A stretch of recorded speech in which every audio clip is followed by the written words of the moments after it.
That you join us this evening on this very, I mean, not only timely, whatever timely means, but it's a long-standing topic, as we will hear from our experts. It's a historic topic, the relationship between Iranians and Jewish people, but also Iran and Israel, and the many, many different identities that are connected in this relationship. I welcome you here, and I particularly, of course, welcome our panelists, and you allow me that in detail they will be presented to you and also introduced by our curator and moderator, Solmaz Khorsand. Thank you very much that you're with us today, and so we give a warm welcome to all of you.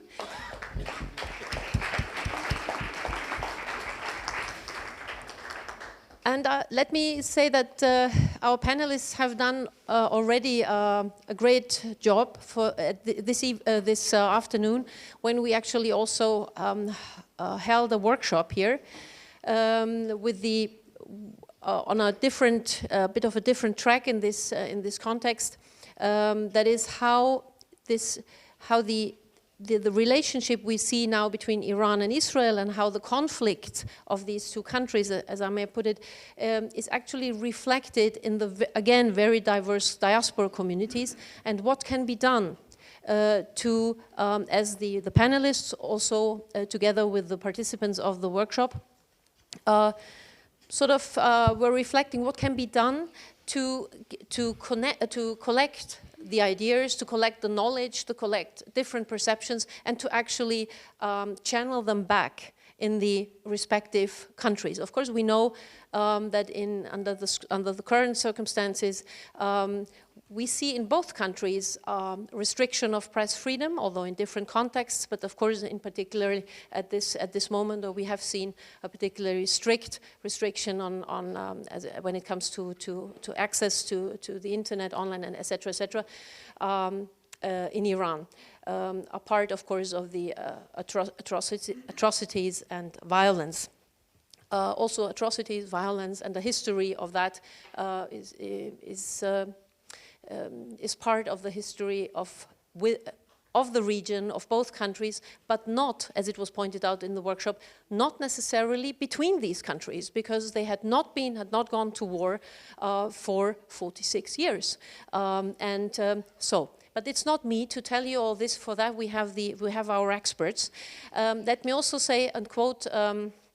Thank you, Ambassador Wolfgang Petric, who actually also stated at the beginning of the workshop that the idea to have people from all communities together, and here we reflect on issues like state, government, people, and diaspora, and the Jewish and non-Jewish Iranians, the Muslim and non-Muslim Iranians, the Jews and the Israelis, and all what you have in these identity complexities. That such a workshop also shows that, as Ambassador Petric put it, civic and civilized dialogue is always possible under any circumstances. And I think this workshop also showed that. So with that, I would like to end my introduction with two other small points. First of all, please, you as the audience, also keep thinking of how to assist all our people from different walk of life, so to speak, from academia, from human rights activism, how to assist also the communities we have here in Austria in their endeavors. And secondly, I would like to extend my gratefulness and thanks to Dr. Becher, who takes the opportunity to say, to actually, first of all, tell very briefly, because that comes up again, how this initiative of bringing together Iranian and Israeli experts, so to speak, and secondly, I would like to thank him and also Dr. Jaleh Lakhnagohari for their personal and also institutional support in getting all you here to Vienna and in making that possible. Thank you very much. And please also welcome both of you.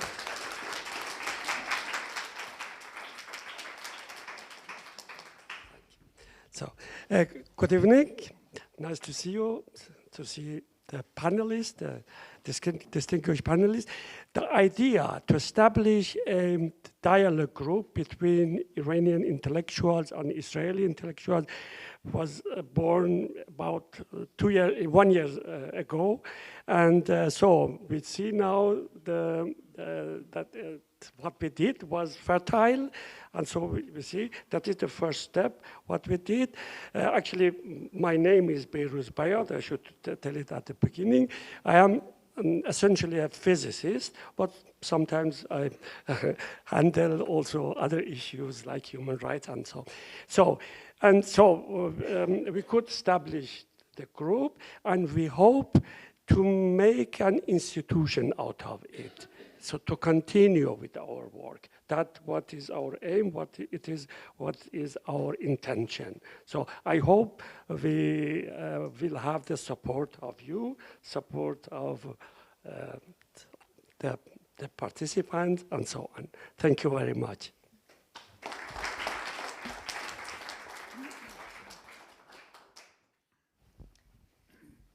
Thank you. Hello, do you hear me? Yeah, good.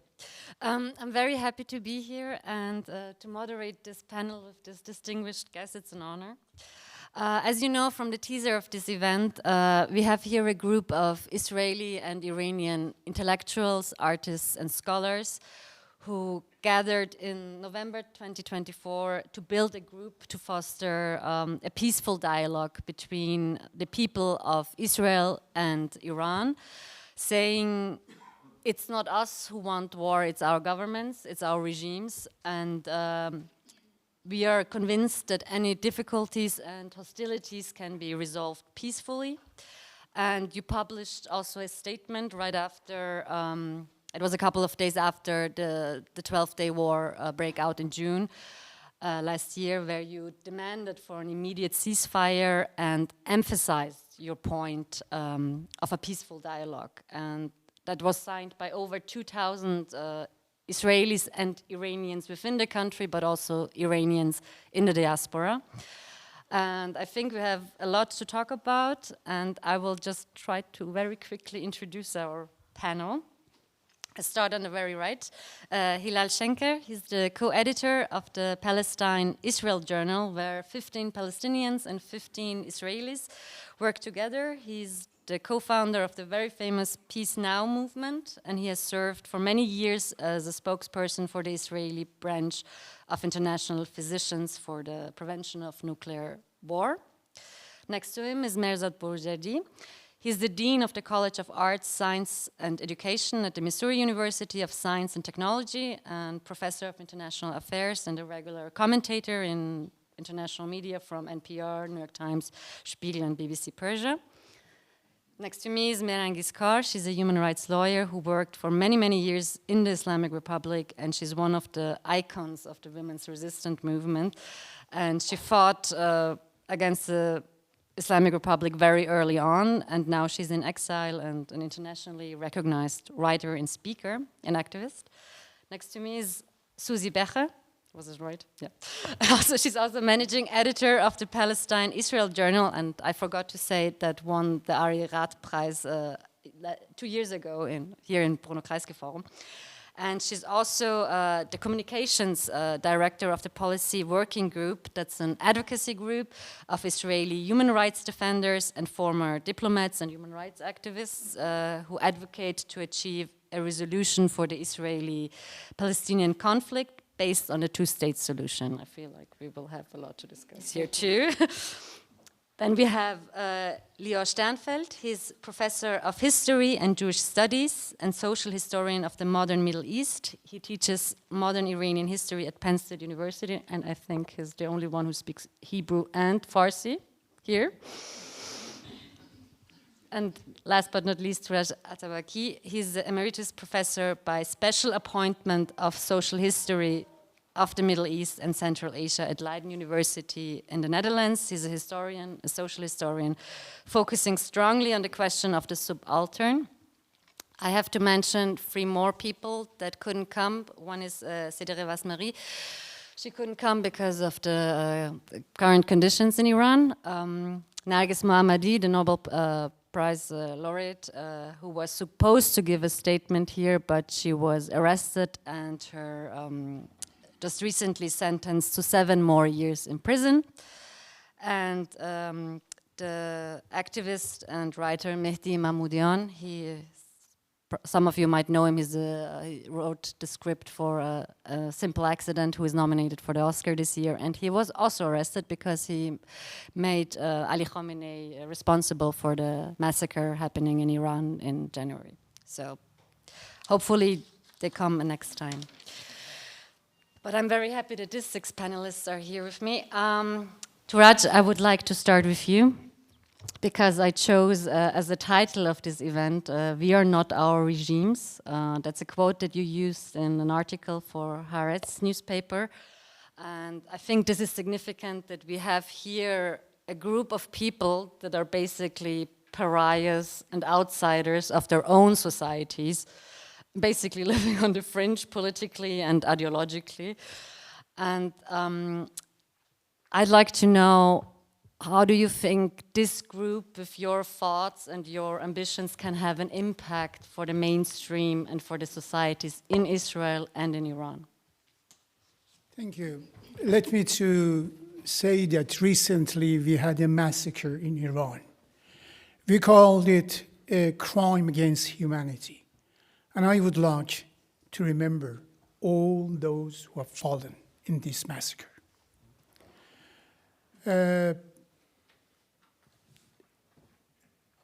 Let me to remind all of us that we are not Israeli, Iranian, in diaspora, or directly from Israel. We are not necessarily representative all Iranian or all Israelis. Any claim mandates that we represent Iranian or Israelis. We have our own voices, and we hope that these voices are the voices of many Iranian and Israeli, and these voices we hope to be heard. What we have in Israel and in Iran for the last, let's say, 47 years of the Islamic Republic of Iran is a state-state conflict. In the middle of Tehran, there is a clock showing every second, every minute of the Israel to be disappeared from the earth. Iranians know less about Israel. They don't know about everyday life in Israel. For many Iranians, Israel means state of Israel, not the people. How the people live. We don't have any book published in Iran about Israel, how Israel was founded, and how people, labor, subaltern, women, they live in Israel. No idea. Unfortunately, same goes to some extent in Israel. In Israel, just today I heard from the Lior. The first book published on modern history of Iran was just written by my colleague, thanks to him. Don't you think it's a disaster?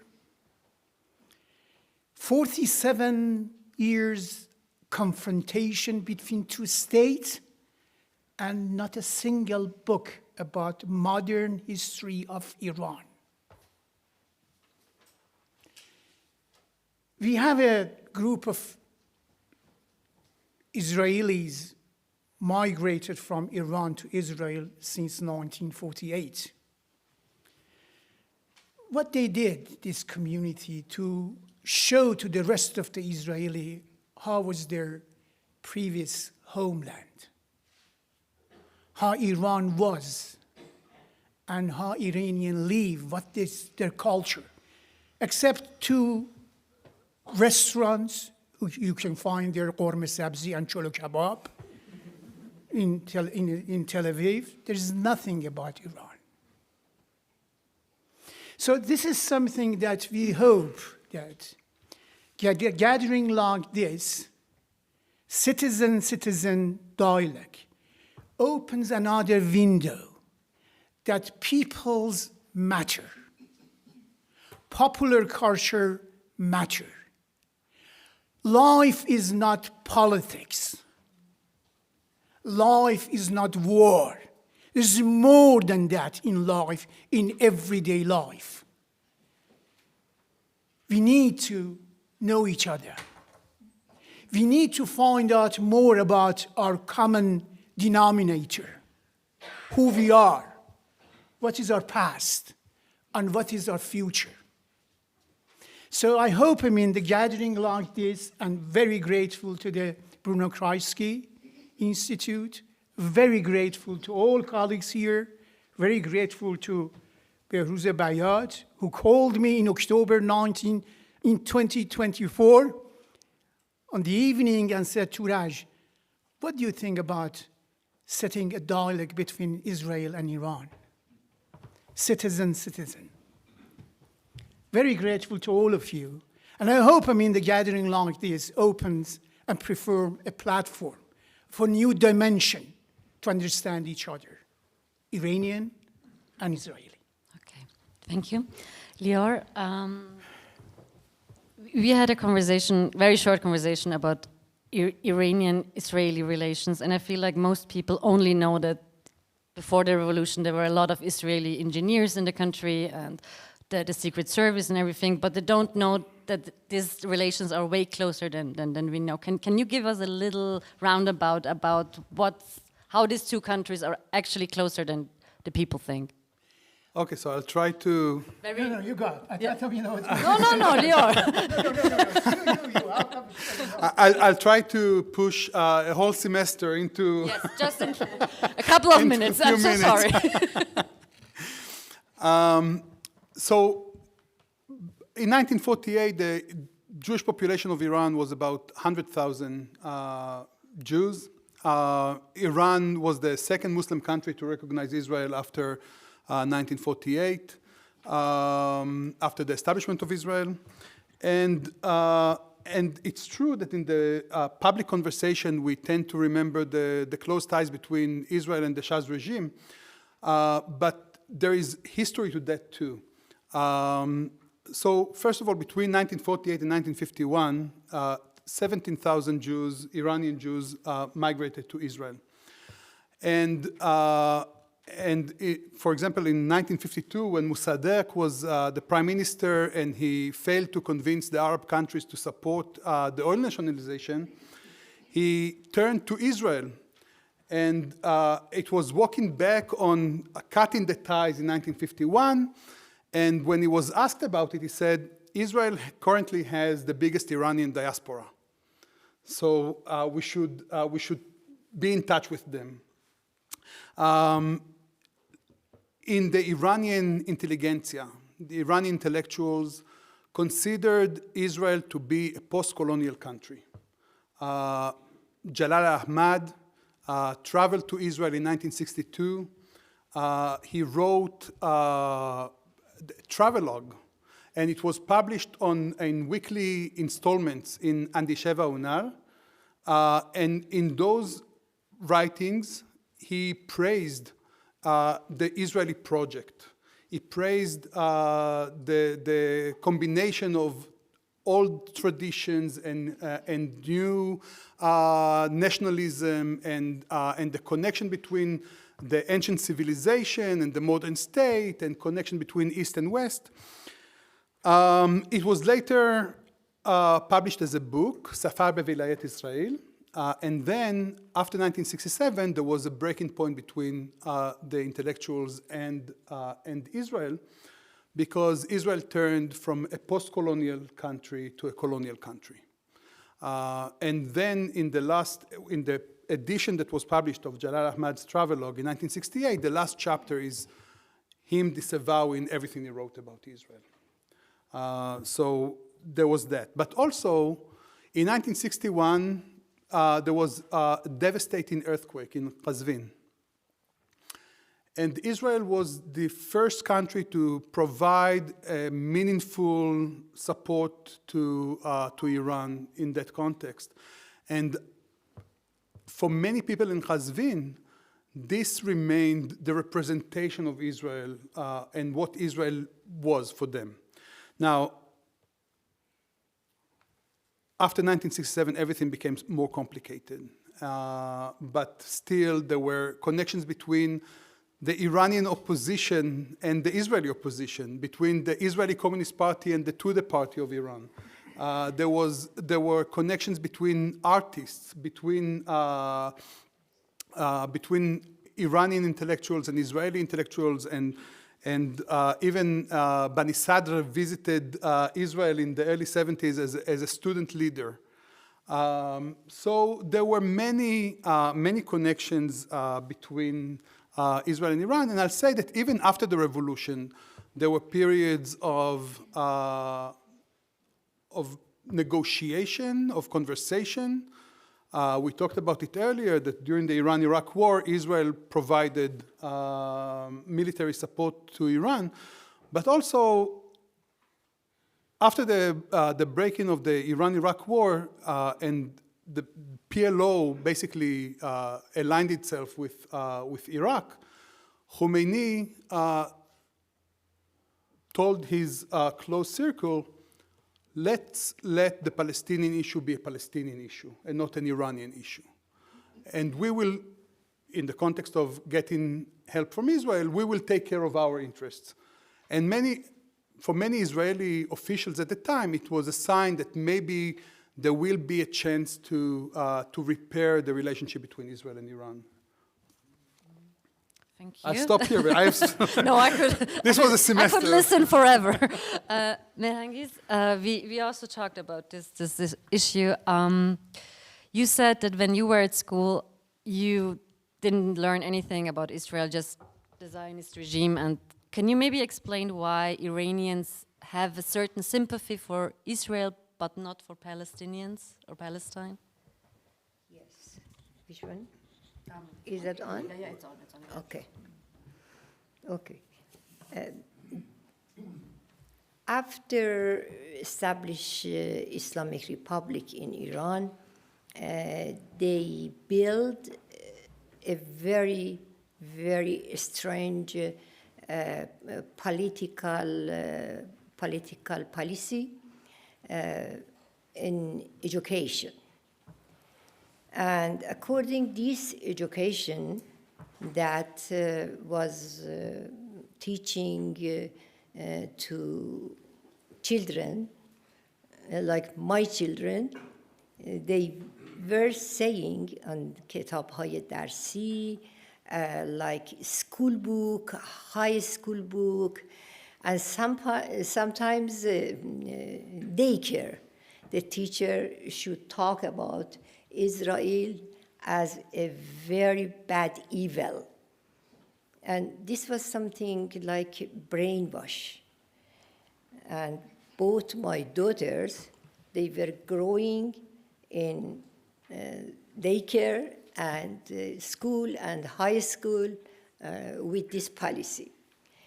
So we can say that the policy of Islamic Republic was that, and for a few years, nobody was critical very, clearly about that, because, the suppress was very, very bad, and nobody talked about that. Nobody, and me as mother, all the time, I was talking to my children that don't tell against teacher, don't say that, don't say this, don't say that. I have not mandatory hijab. Don't say that your father drink alcohol. All the time, we were saying something that it was not good in that age that my daughters were in that. But after years that they claim that Israel is a very important part, of United States, and they were saying United States as Shaitan Bozorg, and they say great evil. Yeah, yeah. After years, Iranian people didn't follow such a thing, and very clearly they didn't do that. And because according to this policy, Islamic Republic was, sending money to Hezbollah Lebanon, to Palestine, to some other Islamic country that they were had harmony with that policy. The people, they were thinking about this situation, because they could understand that they are getting poor and poor day by day. And they were thinking that why they are sending money to some other country. One more than this kind of policy was mandatory hijab. As you know, in movement Zan Zendegi Azadi, woman life freedom, people challenged that. And during that movement, many people were killed, but the government couldn't enforce on mandatory hijab, and the shape of cities and everything was changed, and a big part of Iranian women, they didn't care about that. So we can say, because I want to make sure that I can say that anything Islamic Republic insisted on that, the people, they acted against that. This is the secret that Israel is very favorite in Iran. This is secret and nothing else. Nothing political, nothing Palestinian. And sometimes I'm wondering that when we participate a post on something about Palestinian people, I cannot see that Iranian people, support such a thing. So I can say that this government couldn't convince the people of Iran to follow something that the government follow it. That's it. That's why, the solidarity, Iranians don't have that kind of solidarity with the Palestinians because it's considered regime propaganda.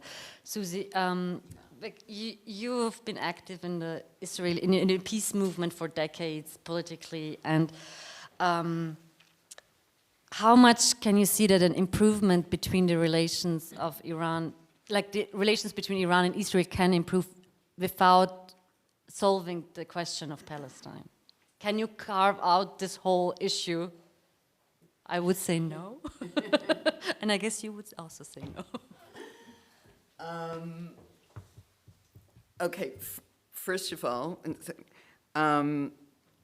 I have to say something to Touraj. There are more than 2 Persian restaurants in Tel Aviv. Yeah. We love Persian food. There's quite a lot. We're very into Persian food, so that's one thing. Culturally, there is a bond there. In today's world, there's no such thing any longer as a bilateral or even regional conflict. Everything is global and everything is connected. Okay, so I often ask myself, I wonder, these feelings of friendship between the Iranian and the Palestinian, and the Israeli people, the public, I wonder if we did see regime change in Iran. And instead of having chaos or having a conservative or right-wing government, there was like a liberal democracy in Iran. How would the Iranian people then look at the conflict between Israel and Palestine? It might actually change their outlook on what's happening, because there would be room for more criticism of what Israel is doing. It's very difficult to be a peace activist in Israel. It has been difficult for a long time. It's getting worse as we go along. The second Intifada resulted in this awakening on the part of many people on the left who felt, okay, you know, and encouraged by the government and Ehud Barak with his famous statement about ripping off the mask of Arafat, and there is no Palestinian partner, now he's proved it.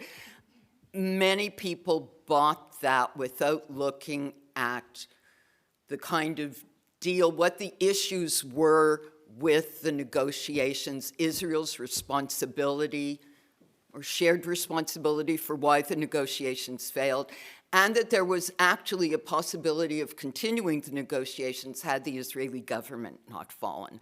So the left lost a lot of people at that point. The October 7th attacks really, it was almost a death blow to the Israeli left.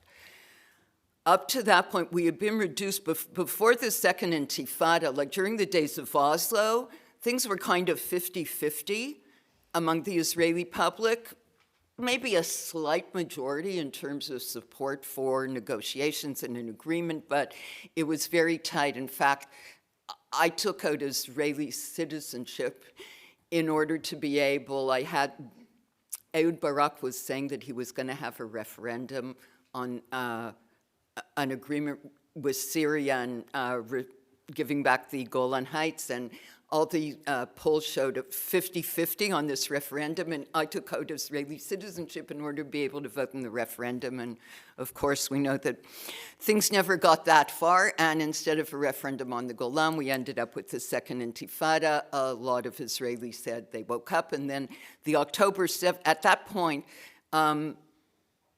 just prior to October 7th, the left was down to about 20% of the population. So going from 50% in the 90s, we were down to 20%. And after October 7th, today we're around 10%.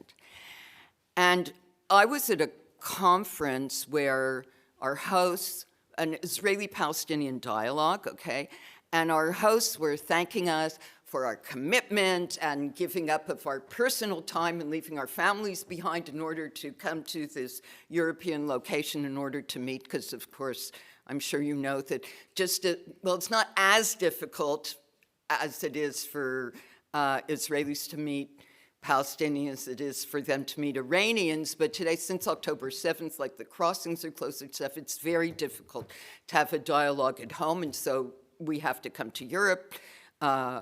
We're very fortunate that there are still European foundations interested in fostering dialogue, so that does happen. But as I said, our hosts were thanking us for making this effort. And I said, the effort isn't just in terms of our time and leaving our families behind. I don't think people are aware, although clearly our moderator is, of the price that we pay as Israelis for our positions in support of dialogue, peace, an agreement with the Palestinian people and with Iran. That, you know, we supported the JCPOA, we support agreements now. The propaganda that you hear in Israel, the main discourse is about the need for security. Peace isn't a popular word anymore. It's security, security, security. And the Israeli government and the generals and the media are giving the people the message that peace, or security rather, lies in power and territory, okay? Agreements are dismissed. It's like a piece of paper. You all saw that when the Obama administration was negotiating with Iran, Benjamin Netanyahu had the audacity to go to Congress. He went to Obama's home turf to say he's against an agreement. There's no such thing. You cannot negotiate with these people who are out to wipe the state of Israel off the map. And the majority of the Israeli people, unfortunately, buy that. And so the numbers, as I said, on negotiations with Iran or an agreement with Iran are even smaller than they are when it comes to the Palestinian issue. So we pay a personal price in terms of friendships. I have, my sisters and I, we cannot discuss politics at all. Well, to me, it's not politics. It's people, it's human rights, it's universal values. To them, it's politics. The Palestinians want us dead, the Iranian regime wants us dead, and they think, in the best case scenario, people think I'm delusional. A lot of people think I'm a traitor. I have heard this from very good friends of mine. And yeah, so there's a price to be paid for what we do. I myself continue to do it because I feel a moral obligation. I don't want to be complicit in what the Israeli government is doing within the region in terms of, I mean, particularly Gaza, but it's not just Gaza. We know about the violence in the West Bank. And they've managed this, an interesting thing when it comes to Iran, and you know, there were the missile exchanges in April. There have been a couple of, before the 12-day war, there were other clashes. The way it's described in Israeli media and by Israeli figures is they talk in terms of facilities. Okay, what facilities we hit, what weapons we've destroyed, how deep we went into the bunkers. You never hear one word about Iranian casualties. I think, like, if you don't stop to think about it, the Israeli public doesn't hear that actually people died. And I'm a peace activist, and I'm aware of this, and even so, I was shocked. The other day I was reading an article about a prison that was hit in Iran. There's an article written in Haaretz newspaper by an Iranian expat, and he said that in this prison, he had been a prisoner there, okay, so he was writing about having seen the prison destroyed by an Israeli missile, and he said wardens were killed, prisoners were killed, lawyers who were visiting prisoners were killed, social workers who were visiting prisoners were killed. And I was thinking, that human face is never put on the conflict with Iran. It's always about numbers, about weapons, and about facilities, and never about people. That was also the case in the coverage in other European media. It was very, very hard to explain that there were Iranian casualties. It took a while. I would like to bring Mehrzad into the discussion.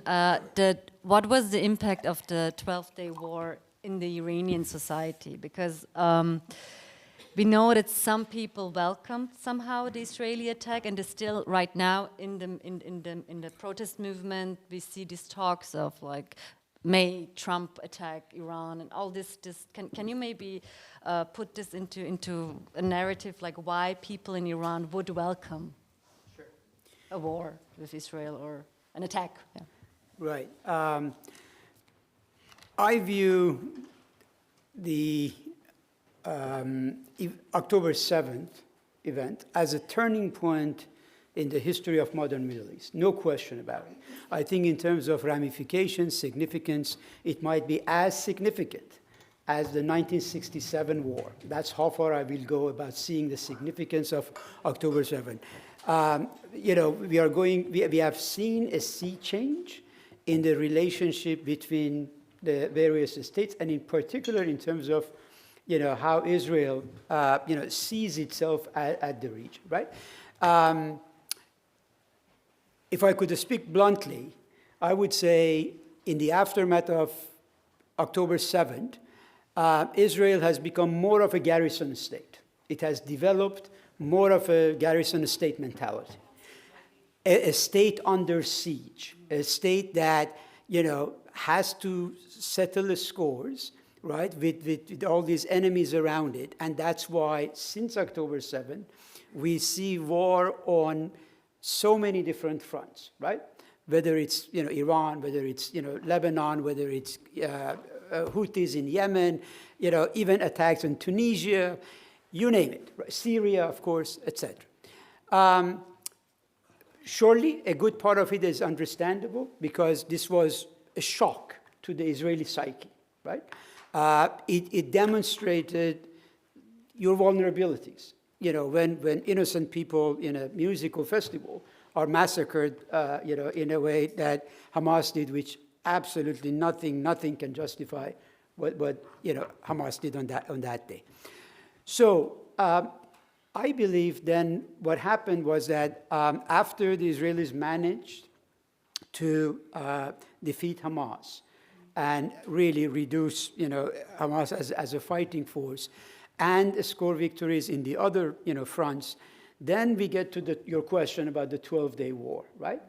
The fact of the matter is that Israel now knows, in the aftermath of that war, that it has the upper hand, that it has a golden opportunity to be hegemonic force in the Middle East for the foreseeable future.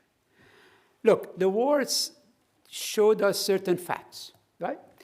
It showed vulnerabilities of both sides. You know, in English, we have this wonderful saying that I often quote in my classes. When two elephants fight, it's the grass that gets hurt, right? When two elephants fight, the grass gets hurt. In this case, the grass happened to be the people on both sides. Hillel, sitting next to me here, has shared with us the story about Iranian missiles destroyed, you know, his apartment in Tel Aviv. Right? So this is not, you know, an exaggeration. This is a reality that has happened. So it is quite understandable how October 7th and then the 12-day war have changed the political equation in the Middle East right now. Both sides have come to experience vulnerability in the following sense, right? Iran demonstrated that, yes, it has, you know, missiles that can reach Israel and cause some damage, right? On the other hand, the Israelis also demonstrated to the Iranians in stark terms that basically we own your airspace, right? We can fly over your airspace, do whatever we want, and there is not a damn thing you can do to us. So if the Israelis fear Iranian missiles, Iranians fear Israeli F-35s, right? That can cause that type of a damage. So that's part of the psyche that is happening here. In the meantime, things have become even more complicated due to the nature of internal politics in Iran. The cleavage, the gap between the Iranian public and the state has deepened, right? We see the intensity, the radicalism of social movements against the Iranian regime have picked momentum, right? It keeps happening. 2019, 2022, 2024, and now the latest of December 2025, January of 2026. When you look at the progression of Iranian protest movements, in 2009, people were objecting to a stolen election. Where is my vote? Was the slogan. In the Women, Life, Freedom, right? It was opposition to imposition of hijab. Now, in the latest round that we saw, the people are shouting, we don't want you, the Ayatollahs, right? We want out. all right? So this radicalism has picked up. And therefore, what has happened is that we see a major division in the Iranian community, both inside and outside Iran, right? There are many Iranians who have come to the conclusion that without, being armed, right, there is no way we can tip the scale and overthrow this regime. And therefore, help from foreign actors like Israel or the United States is a must, right, to bring about regime change, right? That's a narrative that has become popular among a segment of the population. And yet, there is also a counter-narrative, right, that opposes this argument and says, no, at the end of the day, right, you take away the subjectivity, right, of the Iranian public in terms of what they can do about their authoritarian state if you subcontract the job to the Israeli Air Force, right? It is something that needs to happen by the Iranians again and again until we can tip the scale and overthrow this regime.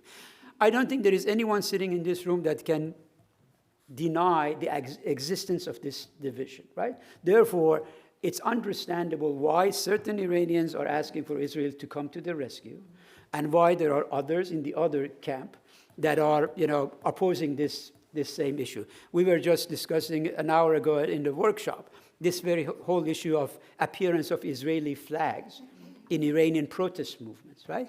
I think what is important to keep in mind is not that that flag represents Israeli state and therefore we are opposed to it, etc. The presence of Israeli flag in Iranian demonstrations is deepening the cleavage I was just talking about among Iranians. So it's an internal struggle more than it's a commentary on how each one of these folks feel about the Israelis, right? Location. Before I give Hillel, I just wanted to have a follow-up because you mentioned the flag issue. How difficult is it to show support for a democratic movement in Iran when those who are proponents of a free Iran are from the right-wing spectrum in Israel and in the US? How can people from the Netanyahu government be the allies of people who are fighting in the streets of Iran? Look, I'm speaking for myself, right? Yeah. As an individual without any, political party affiliation or etc. In my view, human rights reputation of both states, both the Israeli one and the one in Iran, has been tarnished, right? In a way that cannot be whitewashed. As a human advocate of human rights, I cannot close my eyes to the killing of 70,000 Palestinians in Gaza, right? Nor can I close my eyes to the thousands of people that the Iranian government, massacred, only a few weeks ago, right? Neither state, in my view, can, stand up with a straight face and present themselves as a custodian, as a supporter, right, of human rights when they have such tarnished records. Mm-hmm. So my personal opinion is that I don't necessarily lend credence or legitimacy to this argument about Israel, yes, state can be our savior, right? As our colleagues are demonstrating, Israel has all sorts of problems, internal problems of its own that it needs to settle with its own population, with the Palestinians, right? And we as Iranians have our hands full, of course, too, with an authoritarian state. Keep in mind, I just wrote an article about this yesterday that came out. Ayatollah Khamenei is now the longest running, reigning autocrat in the Middle East. He has been in power since 1989, right? As the supreme leader. So this is a brutal authoritarian regime that the Iranian people need to deal with one way or the other. Okay, thank you, Hillel. Before I come to your question, would you like to respond to that? Saying like, you're, both you, Susie, Lior, and you're all part of this peace movement, of a progressive movement, and then you have this very anti-democratic government trying to... Okay, first of all, But yeah, because I have a totally different question for you, but I would like your opinion on that. That you said in the introduction you said we are pariahs in our relative.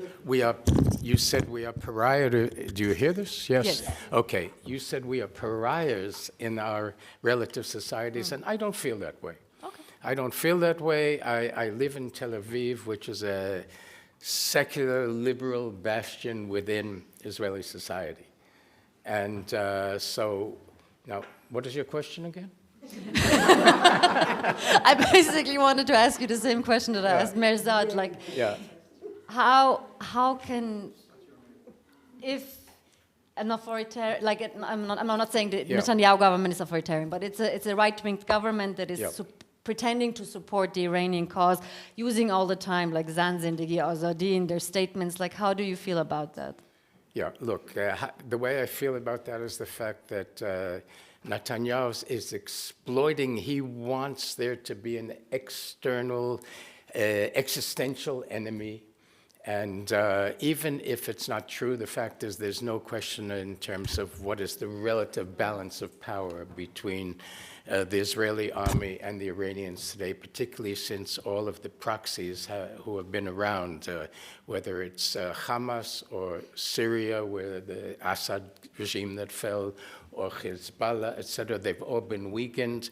And so there's no question that he is exploiting this in order to be able, because elections are coming up. And he actually presumably is trying to encourage Trump to attack the Iranians. And hopefully Trump will be held back by the fact that on the one hand, he doesn't want to end up being in another Vietnam or Iraq where he's dragged in. And he also still wants a Nobel Peace Prize. Yeah. And so whereas Netanyahu was able to manipulate Biden, I hope and believe there is a fair chance that he will not be able to manipulate Trump, but we will see in the coming time. Mm-hmm. Okay, now I want to come to the question that I wanted to ask you, because you work with Israeli and Palestinian voices, and like your whole work seems to be like humanizing the other. Yeah.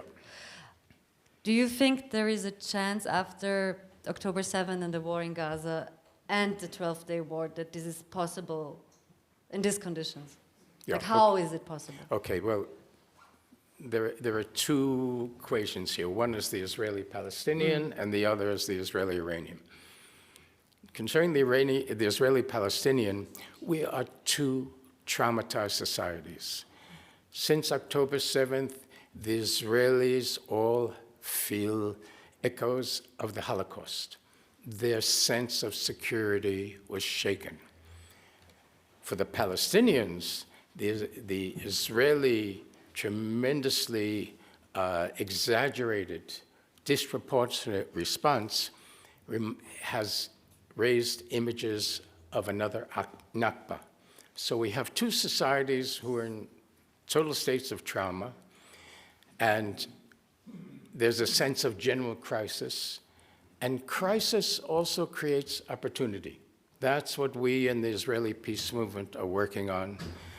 There used to be a joke that you could put the whole Israeli peace movement in a telephone booth, although telephone booths don't exist anymore, actually. We all have these. But the fact is that there are 180 Israeli, Palestinian, and joint peace organizations that are working together. And there is something called Zehazman, Higeh Hazman. The time has arrived. There's an initiative, there's a very interesting initiative of second-generation Israeli peace activists. And what I mean by second generation is Shimon Peres's grandson, Uri Savir, who is the Director General of the Foreign Ministry's daughter, and Ran Pundak, who is the architect, one of the first architects of the Oslo Accords, his daughter. And they have created an initiative to move forward Israelis and Palestinians and to put peace back on the table, on the agenda. And so now when we get to what I wanted to get to in terms of the Israeli-Iranian relationship, I've been quite active in, we haven't mentioned at all the nuclear question in this whole discussion so far. And I ended up being quite active in the anti-nuclear movement, editing 4 different journals. Here's an example you can see with this big stop sign, journals for a Middle East approaching the nuclear wedge, supporting, acting to promote a weapons of mass destruction-free zone in the Middle East. And this is where I first met Iranians, actually, in regional conferences towards the 2015 NPT Review Conference, Nuclear Non-Proliferation Treaty, when there was a hope to be able to move forward towards a nuclear and weapons mass destruction-free zone. And in the workshop that we just did, one of the things that was talked about is that when we talk about Israeli and Iranian relations, we should not just talk on a bilateral level, we have to think regionally. And here I want to describe an experience that I was involved in and also essentially make a proposal for what all of us are doing. I don't know if any of you know or knew Professor Mohsen Masarat. Is that a familiar name? He was born in Iran. At the age of 18, he came to Germany to study and became a professor of political science. And in 2011, he convened a conference in Germany at Bad Bol at the evangelical, what is it called? The Protestant Academy at Bad Bol for a conference on security and cooperation in the Middle East with participants from Israel, Palestinians, Lebanon, Egypt, Jordan, Iran. And the idea was modeled on the 1973 European Conference of Security and Cooperation, being able to work together. We had a second conference that was in May, I think, and then in October we had a second conference at SOAS, School of Oriental and African Studies in London. And again, representatives from all of these areas. My Palestinian colleague was actually, if you remember, the Madrid conference ended with the establishment of 5 working groups, one of which was an armed control working group, and he was the head of the Palestinian delegation. So they were involved too.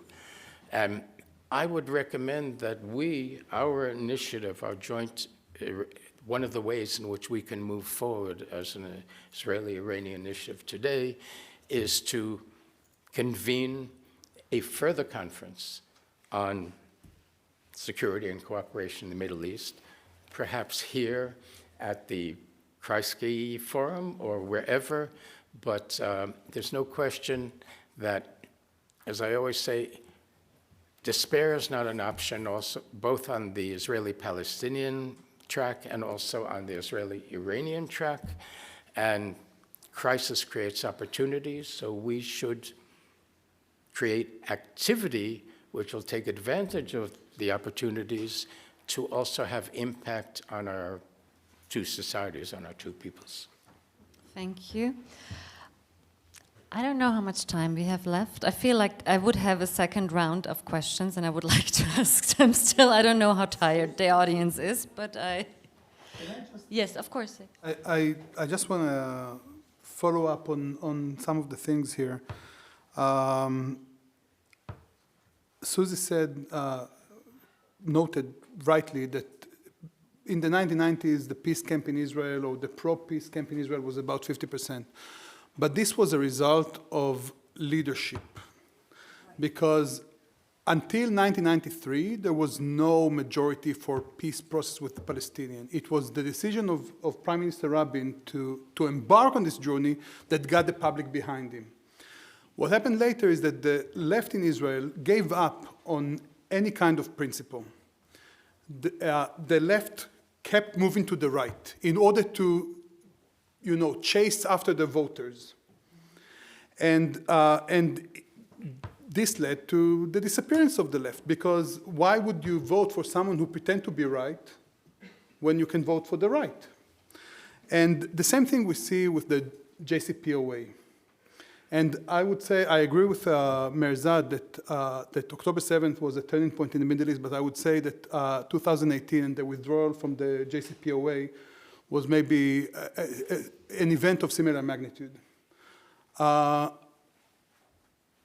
JCPOA, the nuclear agreement that was signed in 2015, was an opportunity. And, as a historian, I'm very cautious not to use the what-if question. But when I look at Iran and the situation in the Middle East today, I can't think of what would have been if Trump had not withdrawn from the JCPOA in 2018. And before the election in 2019 in Israel, me and a few other like-minded people, we tried to contact the heads of the leftist parties in Israel, the Labor and Meretz. And because they opposed the JCPOA in the same words that Netanyahu did.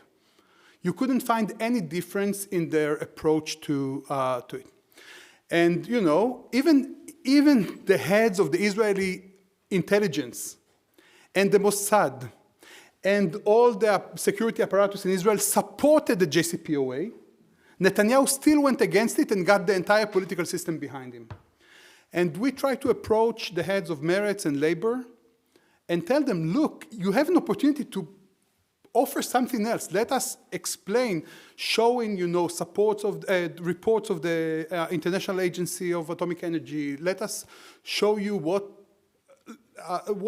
organizations, intelligence organizations around the world say about the JCPOA, and they wouldn't listen to us.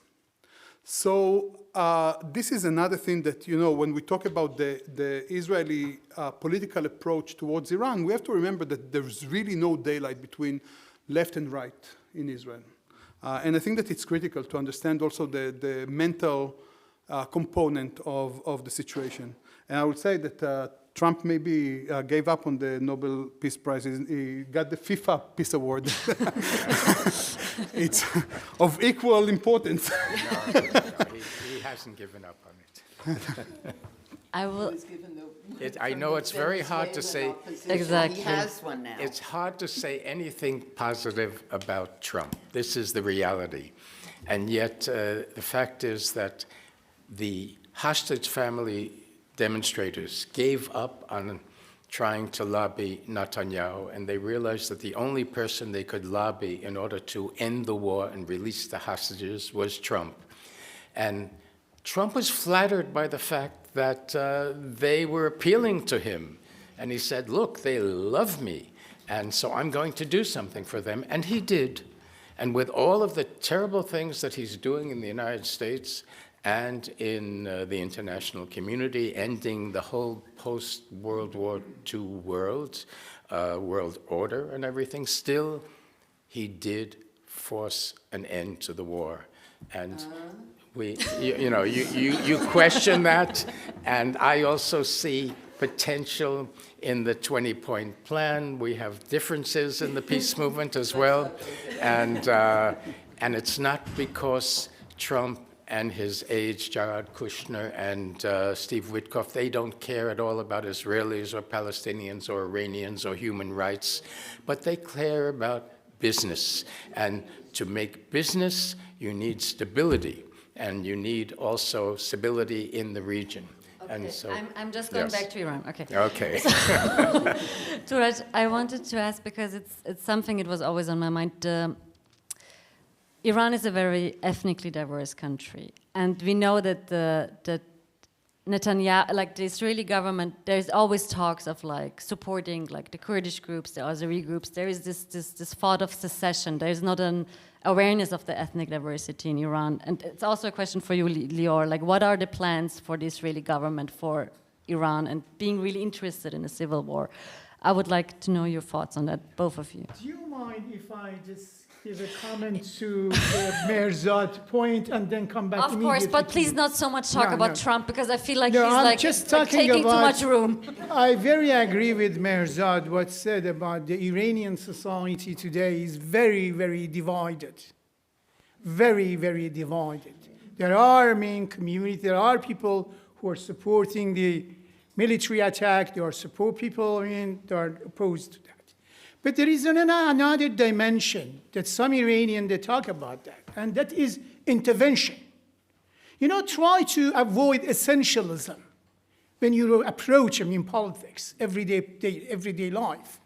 We had examples that interventionism was successful. Remember 1975, Cambodia, when the Khmer Rouge was there. The Vietnamese, get rid of this Khmer Rouge. And all the Cambodians are very grateful to what the Vietnam did. So at the moment, if any action empowering the Iranian, personally, I welcome. For example, if Elon Musk give the Starlink to Iranian, that's great. Why not? Because, we don't have internet. We don't have internet in Iran. Recently, they opened it, but that was a disaster. And there are other things, that the international community can support Iranian. We should avoid, thinking only military attack. There are many other routes that you can find. For many years, I am somebody who was very much there when the Soviet Union was fallen. And I remember that I was also active in the European Security and Cooperation Organization of European Security and Cooperation. And I know that there are many, many other ways that you can intervene and support life of people and agency of people. That is matter. But we should create that. We should be creative. Talking about the ethnic diversity in Iran, again, this is something that the Islamic regime, which borrowing Hannah Arendt phrase, I call it, absolute evil, always, say that Israel is in favor of dividing Iran along the ethnic line. That is totally rubbish. There are, certain groups in Israel, I don't want to mention names, they publish even books about Iran. They are in favor of dividing Iran. And the argument is that Iran is too big for the region. I just talked with them in different conferences when I heard this argument, and that Iran is too big for the region. But this is not all Israel. There are other Israelis that are not, in favor of dividing Iran along the ethnic line, because they said a powerful Iran could be a good partner for Israel in a region. So I don't go for this, again, this essentialist approach to say either this or that. I think it's more diverse. Briefly, so I can give the last words to Susie and to Mehrangiz. Yeah. I'll say that Touraj gracefully gave the Israeli public much more credit than the Israeli public deserves. Because Israelis don't know the first thing about Iran. They don't know about the Iranian society. They don't know about minorities. They think about minorities as small groups. They can't even fathom the fact that it's almost 50% of the population. And then what they hear on the news is the same experts that you said, talking about the secessionist movements within the Luris, within the Kurds, within the Azeris, and they feel that maybe there is something to that. And during the protest now, in the last month, there was an Israeli commentator on Channel 12, which is the most watched channel. I kid you not, every night said, this is the last night of the Islamic Republic. And they still brought him the next day, and he said, this is the last night of the Islamic Republic. Yeah. Because this is the level of conversation in Israel. And I think that if we, one of the things that I take personally, and I think that we all invested in it, is informing the public, breaking those impossible, impossible perceptions of the Middle East, of Israel. Israelis don't even know Israel enough. And this is something that I think we are invested in, and we have to make sure that we continue this journey of informing the population in Israel, in Iran, and beyond the borders, so they become more aware of it.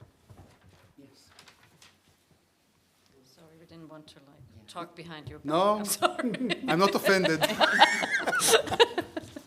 Because I feel like that's in my core that I want to talk about international law too, because we're living in lawless times that leaders of the world are violating international law and ridiculizing it, and how is it possible in this kind of international environment to have this kind of initiative to foster peaceful dialogue and to get the two-state solution, to get this dialogue between Iran and Israel.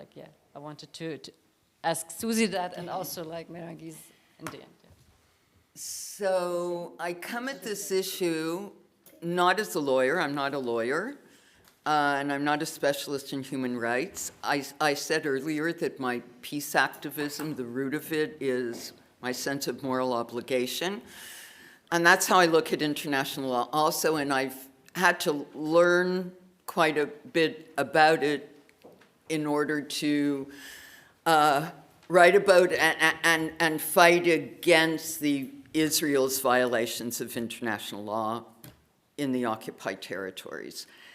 We're living in an age, as Hillel said, okay, you can't talk about this without mentioning President Trump, whose motto is power is strength. We're back there. He says it, which basically might is right. That's where we are. He says he wants to make deals. Deals, it's all business. It's all about the bottom line.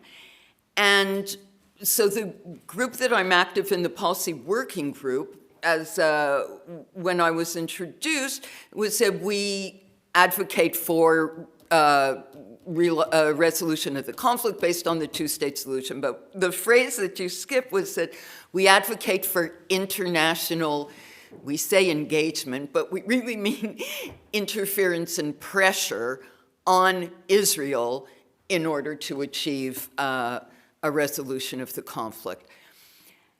And in the current environment, what's right, okay, justice, equality, human rights, universal values, all of this has been shunted aside, and we're living in an age of might is right. And I'm going to talk for a second, I'm sorry, from Iran back to the Palestinian conflict, but it relates to how the international community is behaving on the Iranian issue as well. In the fall, we saw the French-Saudi initiative come to fruition with the UN endorsement of the New York Declaration on implementation of the two-state solution. And shortly after that, there was also this trend of recognition of the state of Israel, the state of Palestine, which is something that the PWG works for.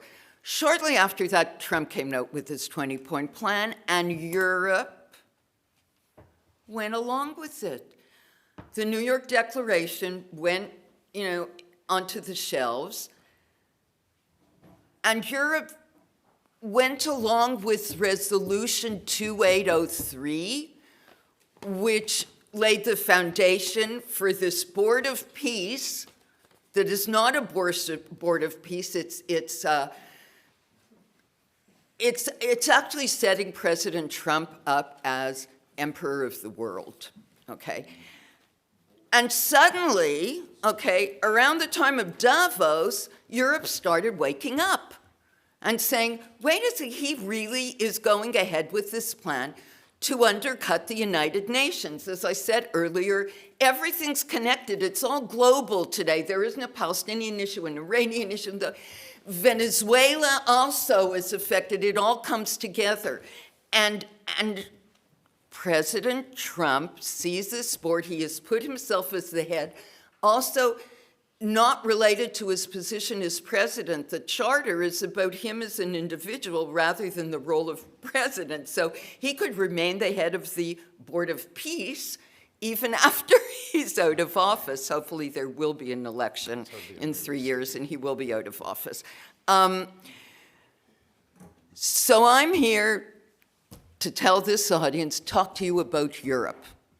Okay, we saw in Davos, pushback started.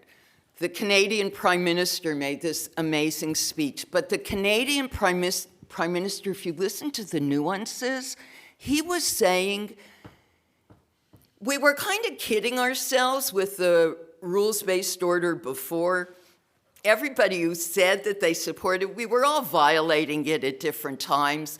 Interest came into things we, kind of rounded corners when we had to.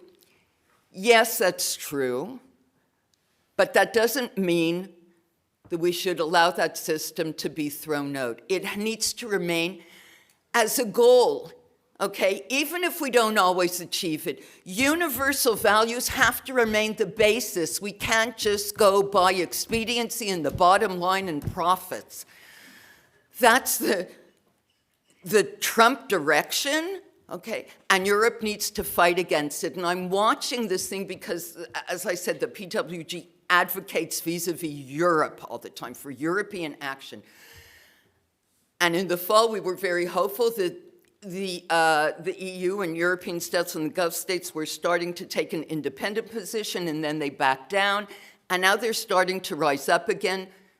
The EU member states are not joining the Board of Peace. The UK isn't joining the Board of Peace.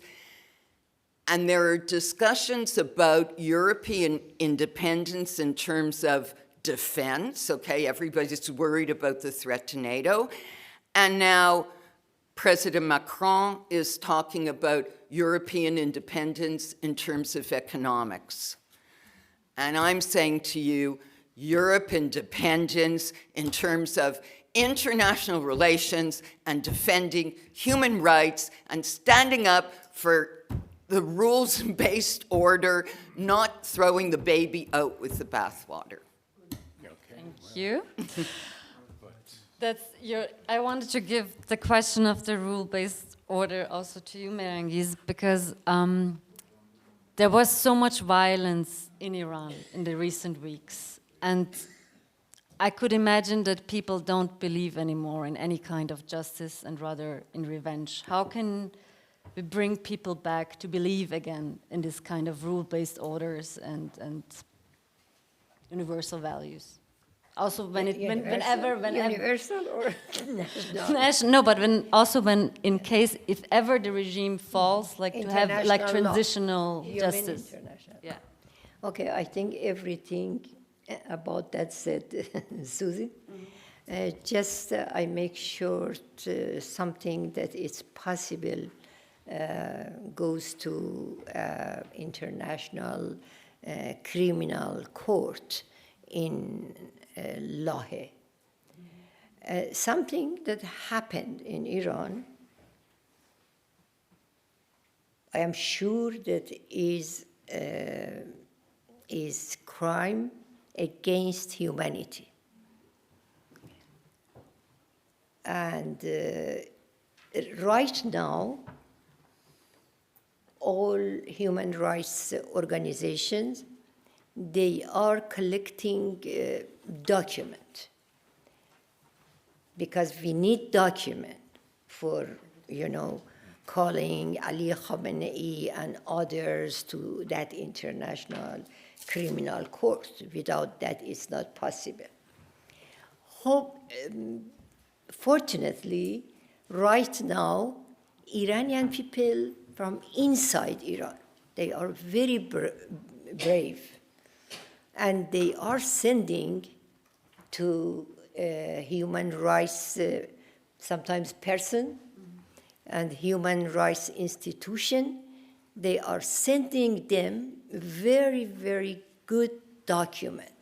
Because as you know, 8 and 9, January 8 and 9, government of Iran stopped internet because they were going to kill many people in darkness. And they did do that. And now we don't know how many people were killed, but we are sure it was more than, I don't know, more than 5,000, but I cannot say, a very exact number about that. So it is happened now. We know that UN was weak before something happened by President Trump. After President Trump, it is more weaker than before. Something happened against some international criminal court, and he stopped that court, and sometimes approved sanction against judges, international judges. So it is possible according law, but we are not sure what is happening. If they can get a deal with Islamic Republic, we don't know how much is independent criminal international law. But we hope doesn't happen such a thing, because something that happened in Iran is mass crime, is crime against humanity. We are sure that it has happened, and the definition of that, we can approve that. So it is possible all